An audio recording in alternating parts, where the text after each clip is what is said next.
하나님께서 여러분들 사랑하십니다. 네, 옆에 계신 분 모시고 사랑하고 축복합니다.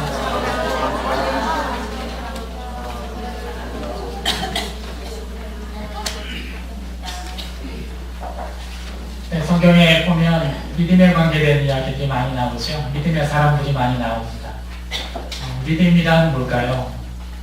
믿음이 크고 적다라고 하는 것은 어떤 기준을 가지고 이렇게 말하는 걸까요?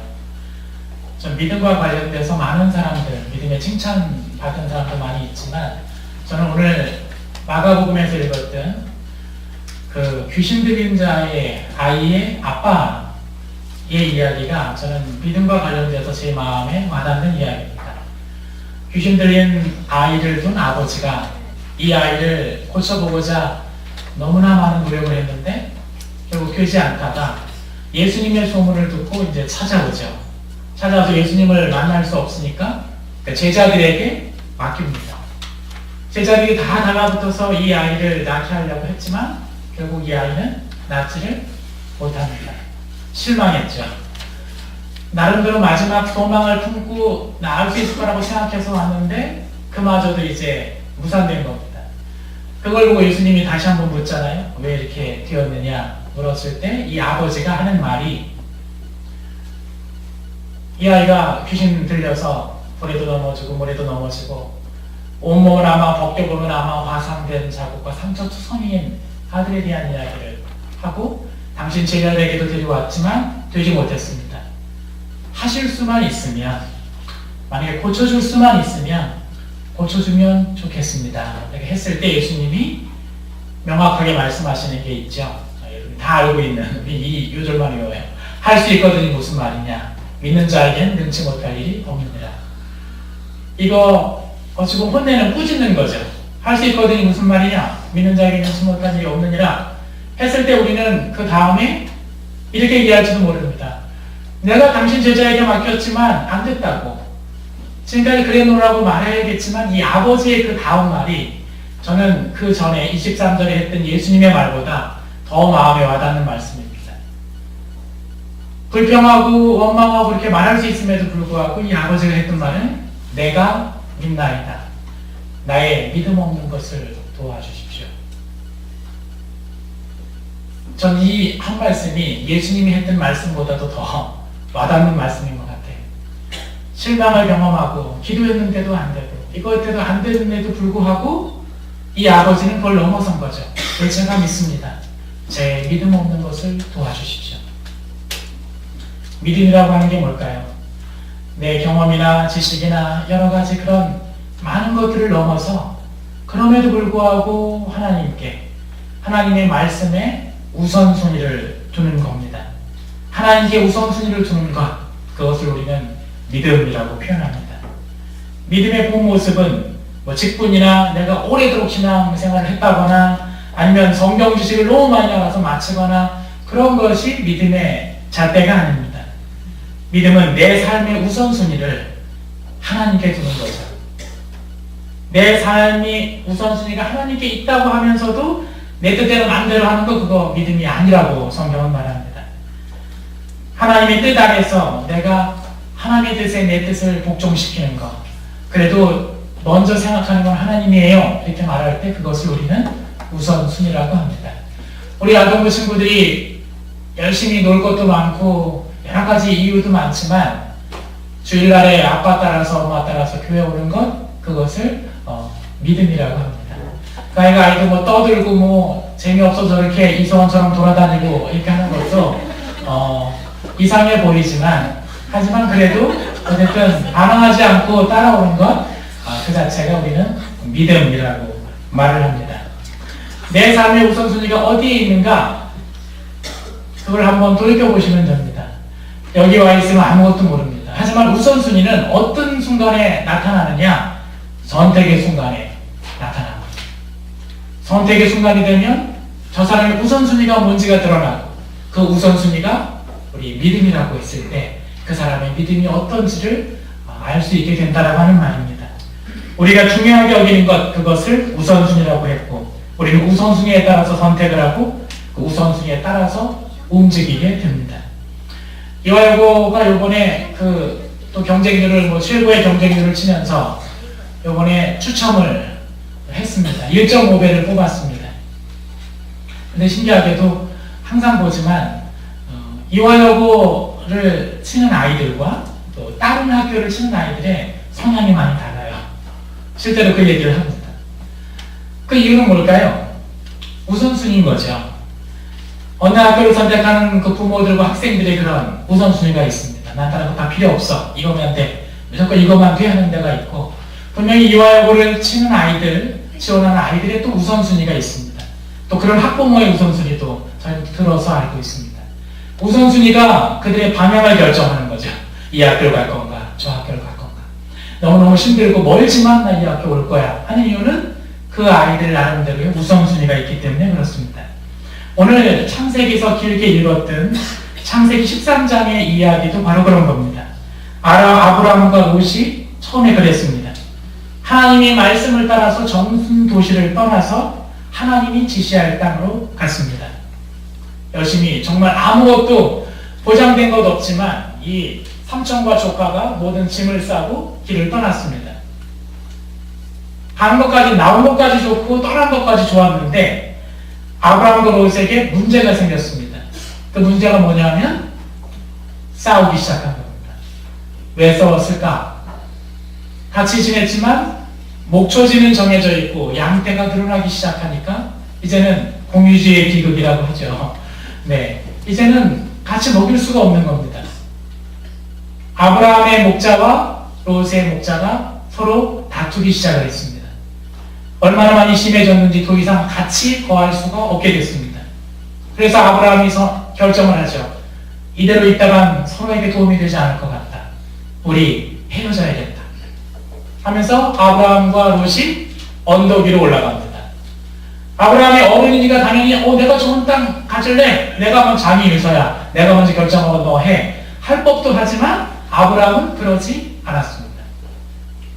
네가 갈 곳을 선택해라. 비슷한 곳으로 가면 또 싸울 테니까 네가 이쪽 방향을 선택하면 나는 무조건 반대 방향을 선택하겠다 하고 롯에게 선택의 기회를 줬습니다. 롯이 언덕 위에서 주위 사방을 둘러보니까 보이죠? 보이는데 요단 저지대에 시선이 멈췄습니다. 너무 좋아 보이는 거예요.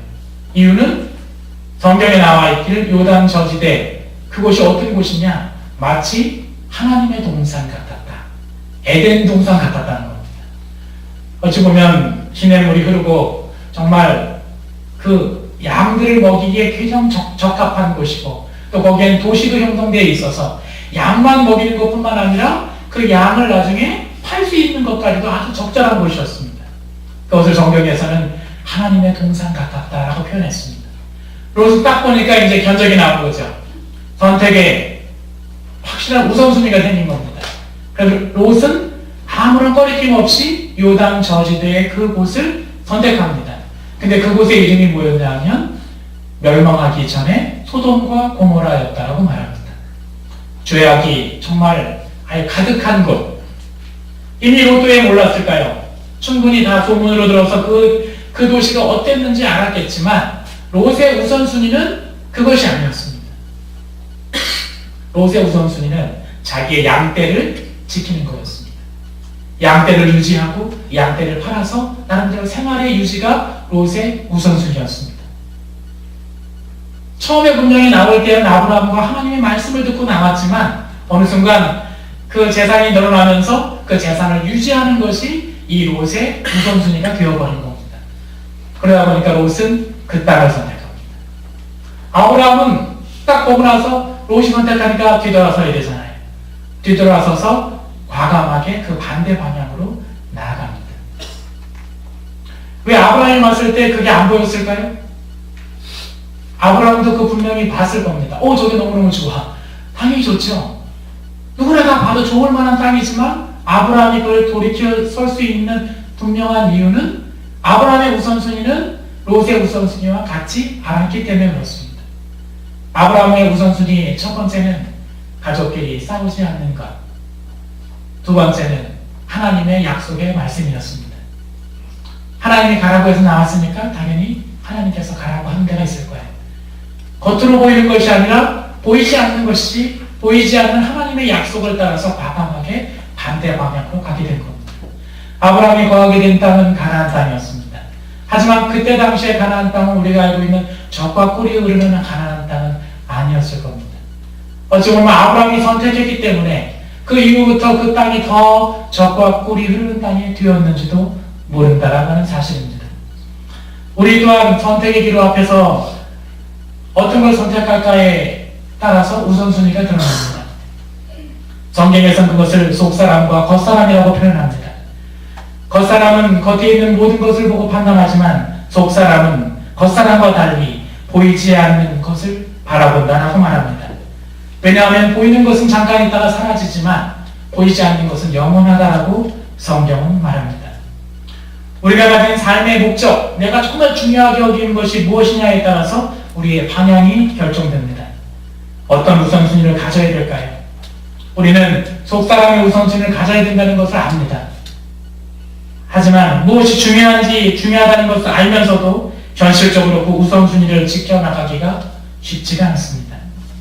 왜냐하면 우리 안에 겉사람은 그렇게 호락호락하지 않거든요. 바울의 고백처럼 언제나 내 안에서 겉사람과 속사람이 계속 싸웁니다. 계속 싸웁니다.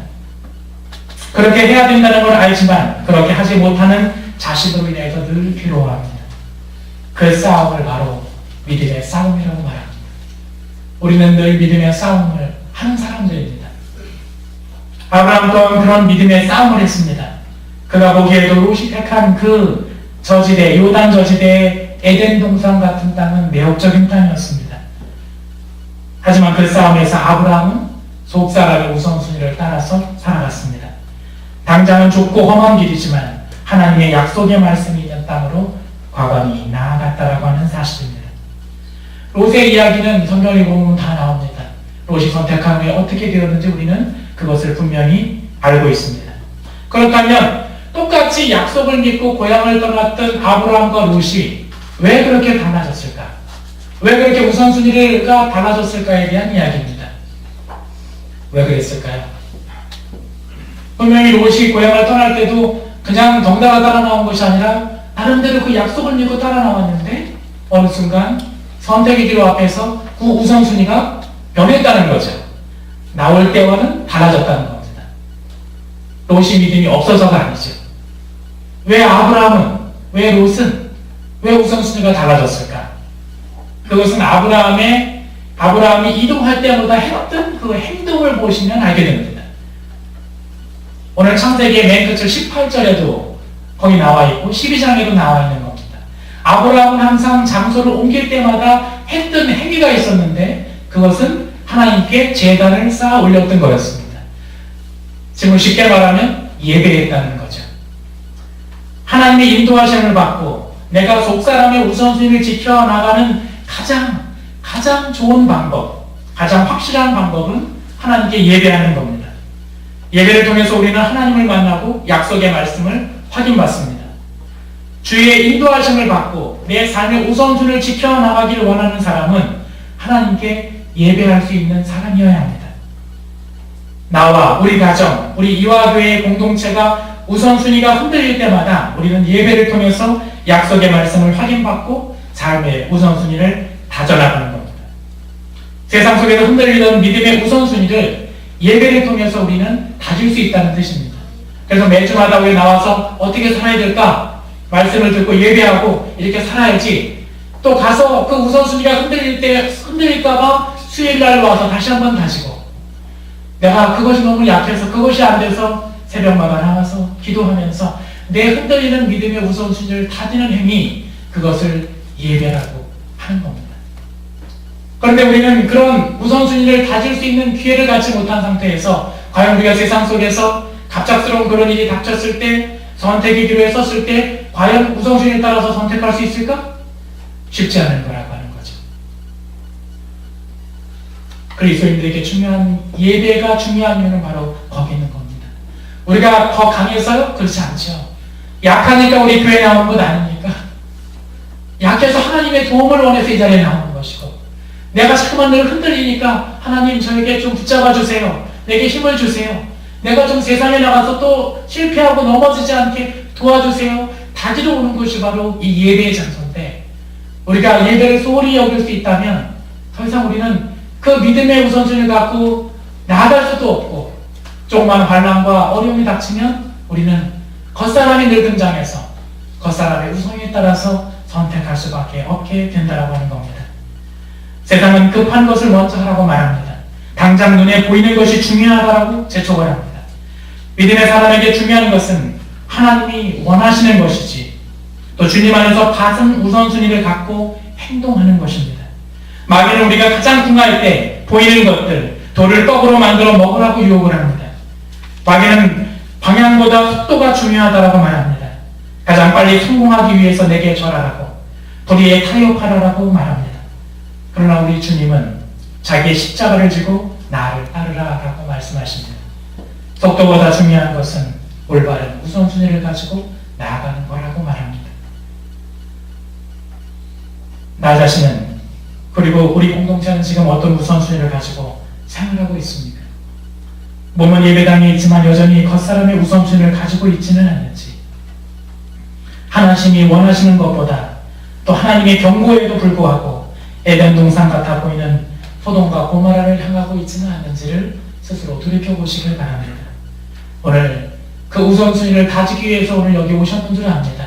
우리 아이들이 비록 어려 보여도 그냥 그 들은 말씀을 가지고 훗날에 힘들고 어려울 때 다시 서게 될 줄 또한 믿습니다. 오늘 하나님 앞에 나온 여기 저와 여러분들이 예배 속에서 그 우선순위를 다지길 원합니다. 그 우선순위를 성경에서 믿음이라고 하였습니다. 저 여러분들이 믿음 있는 사람이 되었으면 좋을 것 같고요. 어떤 목사님이 그런 목적을 딱 말에 처음에 웃었는데요. 저도 그런 목적을 올해 세웠어요. 목사님의 목적이 뭡니까? 했을 때 그분이 인터뷰했을 때 평범한 목사님인데 하나님 잘 믿는 거예요. 그 얘기했을 때 처음에 웃었거든요. 그랬는데 맞아요. 하나님 잘 믿는 것. 잘 믿는 건 내가 하나님께 우선순위에 따라서 내가 살아가는 것. 그것이 목사인 저에게도 필요하고 성도님인 우리 여러분들, 우리 어린아이들에게도 필요한 것이 아닌가 생각하면서 속사람의 우선순위를 가지고 살아가는 저 여러분들, 그래서 훗날 우리가 거하는 그곳이 하나님이 약속의 땅으로 만들어 놓으신 가나안 땅으로 변화시키는 저 여러분 되시기를 간절히 축원합니다.